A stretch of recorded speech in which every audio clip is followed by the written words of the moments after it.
Hi friends, I am Shivkant. Welcome to my channel in SK English वाले गुरुजी। तो दोस्तों, आज हम पढ़ेंगे preposition on, upon, onto का प्रयोग। ठीक है, तो देखिए, मैं आपको पिछले प्रीवियस लेक्चर में इन एंड एट के बारे में बताया हूँ कि इन एंड एट का प्रयोग कहाँ और कैसे करते हैं। तो आज हम पढ़ेंगे ऑन, अपॉन, ऑन टू का प्रयोग कि वाक्य में किस प्रकार से हम प्रयोग करते हैं और कहाँ पर प्रयोग करते हैं। तो देखिए, जब वाक्य में के ऊपर या पर के सेंस आता है तो हम ऑन, अपॉन, ऑन टू का प्रयोग करते हैं। तो दोस्तों, वीडियो पूरा देखिएगा। मैं उम्मीद के साथ कहता हूँ आप ये वीडियो लेक्चर पूरा देखते हैं तो आज आपका पूरा कन्फ्यूजन दूर हो जाएगा। तो चलिए एक एक करके स्टार्ट करते हैं। पहले हम बात करते हैं ऑन। ऑन के ऊपर या पर के सेंस पर प्रयोग होता है।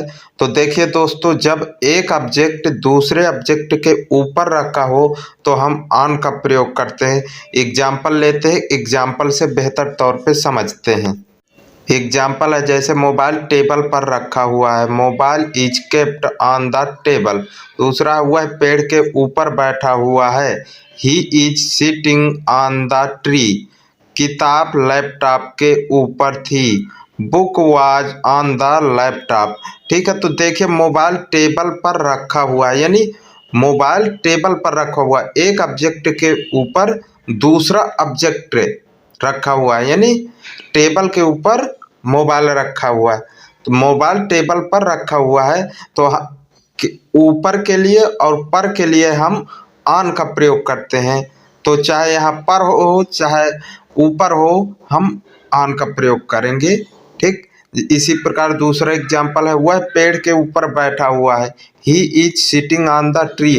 वह कोई व्यक्ति है तो पेड़ के ऊपर बैठा हुआ है, यानी एक ऑब्जेक्ट दूसरे ऑब्जेक्ट के ऊपर है, तो इस वजह से यहाँ पर ऑन का प्रयोग हुआ है। इसी प्रकार किताब लैपटॉप के ऊपर थी, यानी लैपटॉप के ऊपर किताब थी, तो इस वजह से ऑन का प्रयोग हुआ है। एक ऑब्जेक्ट के ऊपर दूसरा ऑब्जेक्ट है। ठीक है, और ऑन का प्रयोग हम डेट और डे के साथ प्रयोग करते हैं। ठीक है, यदि कोई दिन आ जाता है, तारीख आ जाती है, तो हम वहाँ ऑन का प्रयोग करते हैं।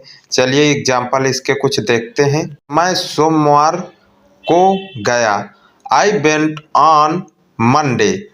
वो 20 जनवरी 2023 को आया था, ही हैड कम ऑन 20 जनवरी 2023। हम सब रविवार को आएंगे, we all will come on Monday. ठीक है, तो देखिए यहाँ डे और डेट है, तो इस वजह से हम ऑन का प्रयोग किए हैं। मैं सोमवार को आया, यानी दिन है सोमवार, तो इस वजह से यहाँ ऑन का प्रयोग हुआ। ऑन मंडे, वो 20 जनवरी 2023 को आया था, ही हैड कम ऑन 20 जनवरी 2023। ठीक है, तो यहाँ ऑन का प्रयोग हुआ क्योंकि डेट है। हम सब रविवार को आएंगे, we all will come on Monday. ठीक है, तो दोस्तों, हाँ, ऑन का हम प्रयोग डेट और डे के साथ करते हैं। ठीक, और ऑन का प्रयोग हम किसी ऑब्जेक्ट के ऊपर कोई ऑब्जेक्ट रखा हो तो वहाँ ऑन का प्रयोग करते हैं।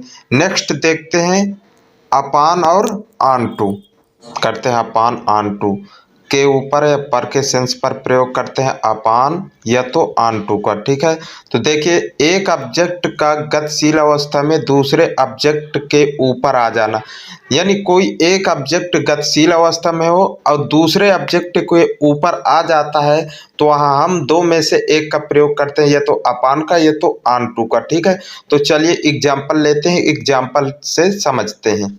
जैसे एग्जाम्पल है, मोबाइल अपने आप टेबल पर आ गया, the mobile come upon the table itself.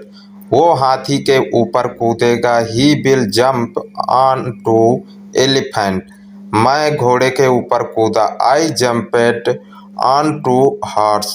ठीक है, तो देखिए दोस्तों, मोबाइल अपने आप टेबल पर आ गया है, तो यहाँ मोबाइल मूविंग करके आया, यानी गतिशील अवस्था से है, तो इस वजह से यहाँ अपॉन का प्रयोग हुआ है। यहाँ अपॉन के जगह ऑन टू का भी प्रयोग कर सकते हैं, दो में से एक का प्रयोग किया जाता है यदि गतिशील अवस्था में एक ऑब्जेक्ट है। ठीक है, इसी प्रकार वो हाथी के ऊपर कूदेगा, वो हाथी के ऊपर कूदेगा, यानी वो गतिशील अवस्था में होगा, तो इस वजह से यहाँ ऑन टू का प्रयोग हुआ है। मैं घोड़े के ऊपर कूदूंगा तो मैं गतिशील अवस्था में रहूंगा, तब कूदूंगा घोड़े के ऊपर, तो इस वजह से यहाँ ऑन टू का प्रयोग हुआ है। ठीक है, तो आशा है दोस्तों कि आपको ये वीडियो लेक्चर पसंद आया होगा और अच्छे से आपका कंसेप्ट क्लियर हो पाया होगा। तो दोस्तों, यदि चैनल को अभी तक सब्सक्राइब नहीं किए हैं तो चैनल को सब्सक्राइब कर लें और कमेंट में ज़रूर बताएं कि आपको ये वीडियो कैसा लगा। ठीक है, मिलते हैं नेक्स्ट वीडियो के साथ। Thank you, bye bye.